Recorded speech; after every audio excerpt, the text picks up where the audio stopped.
At my bridal shower, my sister-in-law pulled me aside and said, "You know you were the backup plan, right?" When I asked what she meant, she pulled out her phone and showed me old messages between her and my husband, 1 week before our engagement. I canceled the shower cake, gave no explanation, and left early. The next day, I told him to choose me or their lies. His silence made the choice for me. I didn't grow up dreaming of a perfect wedding. I just wanted something real. A real love. A real partner. A real life.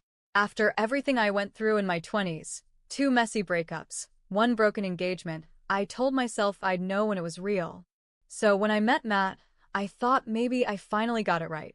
We met through work. Not the same office, but we ended up on a joint project between his company and mine. He was the calm in the chaos. Friendly, respectful, not too pushy. We had lunch together once after a meeting, then again the next week. He listened when I talked. He remembered things, like how I hated cilantro or that my dad passed when I was young. That mattered to me. We took it slow. Friends first, then dating. After a year, he brought me home to meet his family. That's when I met Stephanie. She was polite. Not warm, not cold. Just distant. I figured that was normal. Some people take longer to warm up. But I always felt something off about her. Like she was pretending to be friendly. Still, I ignored it. Matt and I were happy, and I didn't need his sister to be my best friend. Fast forward 3 years. We'd moved in together, adopted a rescue dog, and started talking about marriage. I didn't pressure him. He brought it up first, actually. Said he'd been thinking about it a lot and wanted to start the next chapter with me. When he proposed, I cried. Not because of the ring, it wasn't even expensive, but because I really believed in us. Everything seemed right. Until the bridal shower. My sister planned the whole thing. We held it at her house in Grand Rapids. I walked in, and everything was perfect. Pink streamers, candles, rose gold balloons, even a playlist of my favorite songs. There were finger sandwiches, mini quiches, champagne with strawberries. Everyone I loved was there. Except I wasn't prepared for what would happen that day. Stephanie showed up late. She always had a flair for making an entrance. Hair done. Makeup perfect, designer purse dangling on her arm. She gave me a quick hug, smiled like nothing was wrong, and joined the party. I noticed her watching me a lot. I thought maybe she was just being nosy. But about 20 minutes after she arrived, she came up beside me while I was opening gifts. "Can I talk to you in private?" she asked, low and firm. I was confused but followed her. I didn't want to make a scene. She led me to a back room. My sister's little home office. Shut the door behind us. Then she looked me dead in the eyes and said, "You know you were the backup plan, right?" I stood there stunned. "What are you talking about?" She didn't explain. Just took out her phone, opened her photos, and pulled up screenshots. I stepped closer and saw they were text messages. Between her and Matt. Dated 1 week before he proposed to me. I read them once. Then again. I felt like my skin was trying to peel itself off. Matt. I still think about us sometimes. I don't think Rachel's the one. Stephanie. Then why are you even with her? Matt. She's stable. She wants what I want. You, and I would have burned out again. Stephanie. So, she's your safety net. Matt. Guess so. She doesn't scare me the way you did. I felt sick. You and him. I whispered. She shrugged. It wasn't serious. But it happened. More than once. You should know what you're walking into. I looked at her and didn't see a sister-in-law. I saw someone who wanted me destroyed. And maybe someone who still wanted him. I didn't say a word. Just walked out of that room like a ghost. I heard the laughter in the living room. The clinking glasses. I walked past all of it. I went out to my car, sat in the driver's seat, and stared at the wheel. Then I called the bakery and canceled the cake. I texted my sister. Sorry. Not feeling great. Left early. I drove home in silence. That night, I sat in the dark of our apartment. The engagement ring still on my finger. My chest felt hollow. Matt came home around 10. He looked happy. Casual. Hey babe, he said. How is the shower? I looked at him. I said one sentence. Me or their lies? He blinked. What? You heard me. Me or their lies. He just stood there. Didn't speak. Didn't ask what happened. Just stared at me with this blank, cornered look. He didn't defend me. Didn't choose me. His silence said enough. I went to the bedroom, packed a suitcase, and drove to my sister's. I didn't cry. Not yet. Next morning, I made a list of everything in the apartment that was mine. Called off the florist. The caterer. My mom cried when I told her. Matt still hadn't called me by noon. That's when I knew. This wasn't a misunderstanding. This was who he was. Who they were. And I wasn't done yet. I stayed at my sister's for 3 nights. Matt didn't call. He didn't text. Not even a "can we talk?" That told me everything I needed to know about how real our relationship had been. About what I meant to him. For years. And he couldn't even ask me why I left. On the 3rd morning, I got a text from Stephanie. You left a few things at the apartment. Want me to drop them off? I stared at my phone like it was poison. I didn't reply. An hour later, she sent a photo. My journal, the one I kept hidden in my nightstand. And my late father's watch, which I always kept in a box at the back of the closet. She wrote, "Would be a shame if something happened to these." That's when I knew. This wasn't just about Matt. Stephanie had been playing a longer game. She wanted me gone. Maybe she always had. I drove straight to the apartment. I didn't tell anyone. Just walked in using my key, heart pounding. Stephanie was sitting on the couch. My journal on her lap. The watch in her hand. She smiled when she saw me. You came, she said, like she was hosting a brunch. Where's Matt?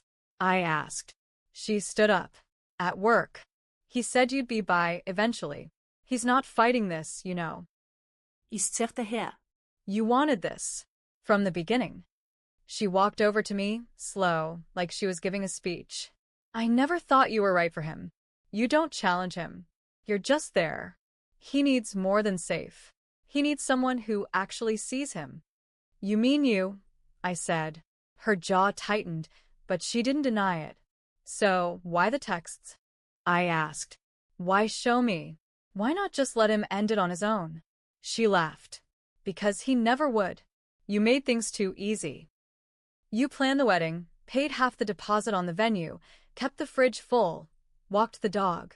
Hell, you probably would have carried his baby while he texted me on the side. I had to show you what you were walking into.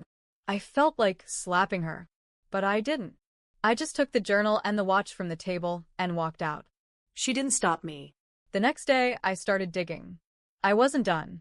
Something told me there was more to this. More than just a few flirty texts and a shared past. I went to an old friend of Matt's, Josh.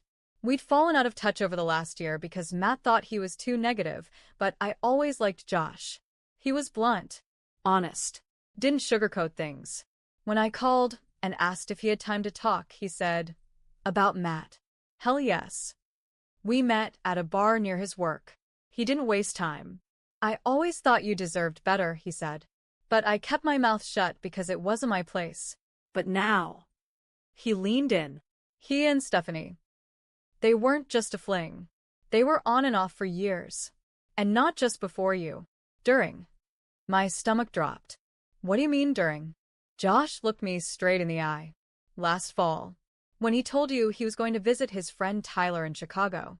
He was in a hotel with her. I saw the receipt. He told me it was over, but I knew better. I couldn't breathe. All those weekends, he said, he was busy. All the times he left his phone face down. The sudden coldness that would come and go. It all made sense now. It wasn't just betrayal. It was a full-on lie. My entire life had been twisted around a man who saw me as nothing more than a soft place to land when his real life got too messy. And Stephanie, she wanted to be the one he ran back to. But she didn't realize something. I wasn't going to just walk away and let them win. If they wanted war, they were going to get it. I didn't sleep that night. I lay in my sister's guest bed with my phone in my hand, scrolling back through old texts, photos, every little thing I'd ignored over the years. I wasn't looking for closure anymore. I was looking for ammunition. And I found it. Last year, Stephanie had a medical scare. She'd gone off the grid for about 2 weeks, supposedly at some wellness retreat in Traverse City. Matt was weirdly cagey about it at the time, and I remember him leaving in the middle of the night once, claiming she needed him. Back then, I believed him. Family emergency. I didn't question it. Now, I had questions. I checked her Instagram. Nothing posted during that time, just a blank stretch from September 14th to October 1st. I searched Matt's calendar invite history from our shared Google account. That same week, he'd blocked off 4 straight days as work travel, but I remembered him saying he wasn't going anywhere. It didn't sit right. So I did something I'm not proud of. I messaged Stephanie's ex-boyfriend, Travis. They dated years ago and broke up messy. I never met him, but I remembered his name because Matt once said, "Stephanie's ex is nuts." Well, maybe that kind of crazy was what I needed now. I sent him a short message. "Hi, this is Rachel. I was engaged to Matt. You used to date Stephanie. I need to ask you something important.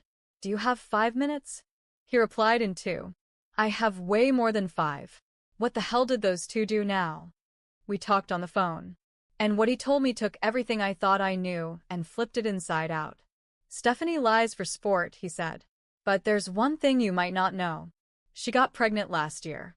She told me it was mine until I found out she was also seeing Matt." My heart stopped. "Did she have the baby?" I asked. No. "She lost it. I think she lied to Matt too. She always used drama to pull him back in. She had some kind of hold on him. They'd fight, blow up, and a month later, I'd see him leaving her place again. That retreat in September, that wasn't a retreat." I hung up and just sat there. I finally saw the full picture. Stephanie wasn't just trying to ruin my wedding. She had tried to replace me entirely. And Matt, he let her. Every single time. It wasn't about who he loved more. It was about control. She had it. I didn't. But what she didn't know is that I had something else now. Leverage. When we got engaged, Matt and I signed a joint lease on a small house just outside the city. It was supposed to be our starter home. I paid half the deposit. My name was on the lease, utilities, insurance. He insisted we not buy, said he wanted to wait until after the wedding. Good thing. Because I started going through the paperwork and realized something. Matt had paid nothing toward the last 3 months. All the online payments, my account, my auto draft. And then I checked his credit card statement, one I still had access to because we once shared logins. I know, stupid, but we were engaged. I thought we were a team. What I found on there made my skin crawl. Hotel charges from a boutique place in Saugatuck. A room with a spa tub and ocean view. Same week, he claimed to be staying late for work. Dinner charges for 2. Room service. A flower delivery charge. I called the hotel pretending to be his assistant. Asked for an emailed receipt for tax purposes. They sent it right over. Room for 2. Reservation under Stephanie Harmon. I printed everything. Every receipt. Every screenshot. Every message. It wasn't just about revenge anymore. It was about taking my power back. Making sure neither of them got to rewrite the story as it just didn't work out. No. They were liars. And everyone was going to know it. And I hadn't even started with their parents yet. I didn't tell anyone what I was planning. Not my sister. Not my friends. I needed to do this on my own. Clean. Cold. Stephanie's parents had always been polite to me. Her mom once told me I was the calm one in the family. Her dad had offered to help pay for the rehearsal dinner. They didn't seem to know how toxic their daughter was, or maybe they just chose not to see it. So I invited them to brunch. I told them I wanted to talk about the wedding. I made the reservation at a quiet restaurant downtown where we wouldn't be interrupted. They came. On time. Smiling. I brought a folder. We ordered coffee. I waited until the server left. Then I slid the folder across the table. "I'm calling off the wedding," I said. Her mom's smile froze. Her dad looked confused. "What?" he asked. "I know about Stephanie and Matt," I said calmly. "I know it's been going on for years. I know they slept together last fall. I have proof. That folder has text messages, hotel bills, even a fake retreat that was actually a pregnancy cover-up. Her mom's face drained of color. I don't expect you to fix this, I said. I'm not here for that. I just thought you deserved to know the truth before you let your daughter spin some story about how I panicked or changed my mind. I didn't. I saw the truth. And I walked away. Her dad opened the folder. His eyes scanned the first page, and he whispered, "Jesus Christ." I got up and left. By the time I got home, I had 3 missed calls from Matt and one from an unknown number I knew was Stephanie. I didn't answer. I didn't care. But then I got a message from Stephanie. "What the fuck did you tell my parents?" And another from Matt, just one word. "Why?" I smiled. I posted the truth online. Not some petty rant, but a simple, calm explanation on our joint wedding website. I left out the worst details. Just enough to make it clear the wedding was canceled due to infidelity between the groom and someone he shouldn't have been near. I posted it Friday night. By Saturday morning, I had 50 texts, most from mutual friends. Some in shock, some asking what they could do. One from Matt's best man. "I always thought you were too good for him. Let me know if you need help moving your stuff." Matt showed up at my sister's door 2 days later. He looked like hell. "I just need to talk," he said. I let him speak. He didn't deny anything. He tried to explain, like there was some logic that would make it less disgusting. She needed me. "She's unstable." I didn't think it would go that far. "She always needs you," I said. "And you always go back." "I never meant to hurt you." I nodded. "You just never meant for me to find out." He didn't reply. He cried. And for a second, I hated myself for still caring that he cried. But I stood my ground. I told him to pack his things and move out by Friday. I'd already filed to remove my name from everything tied to him. Stephanie? She went radio silent. Her parents cut her off financially. Her dad pulled out of a business deal she had pitched to him 2 weeks before. Her mom sent me a message. Just 4 words. "I'm so sorry." It wasn't perfect closure. Nothing ever is. I still had to deal with the embarrassment, The shame. the moments I second-guessed myself and wondered how I missed it all. But I walked away with my head high. They tried to make me the backup plan. Turns out, I was the escape route. And now, I'm free. Not broken. Not bitter. Just done. And that's the best revenge I could have given either of them.